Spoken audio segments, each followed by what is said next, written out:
Guys, yan hinahalbusan natin.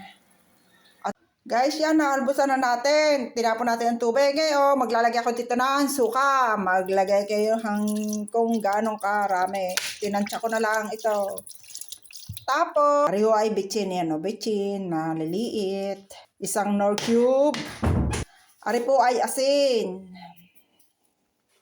Ari naman po ay sibuyas, bawang at yung sibuyas na sariwa. Pinagsama-sama ko na at saka kaperasong luya. Kanina nang hinahalbusan ko po ay nilagyan ko rin ng kaperasong luya. Guys, mag-add ako din ng isang basong tubig at para naman siya ay labog na labog. Ayan, lutuin lang natin hanggang siya ay lumambot. Guys, ito na ang ating finished product ng ating paksiw. Yan napakasarap niya.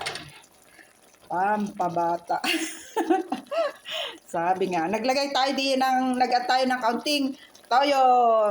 Hello guys, yan may tayo dito ng buntot ng baboy sa atin. Ang liliit. Ngayon lang ako nakakita dito ng puwet ng baboy.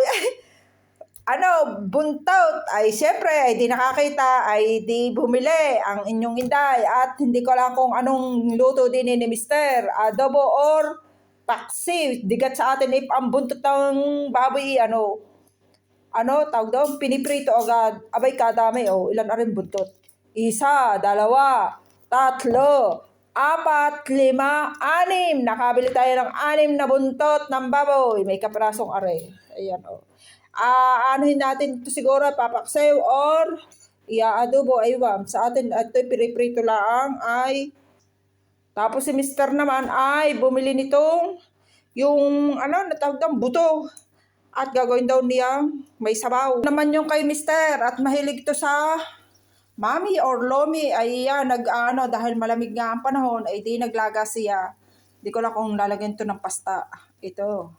Masarap kasi ngayong maghihigop at umulan din Butulaan talaga ay dati noong unang panahon.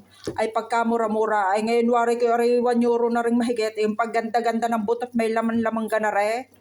Ay mahal na rin. Yan ang aking mai-update ko po sa inyo. Salamat po sa inyong panunood. Sana'y huwag kayong magsawa. At ganyan din po ako sa inyo. Yan. Tayo higop na naman sabaw ngayon.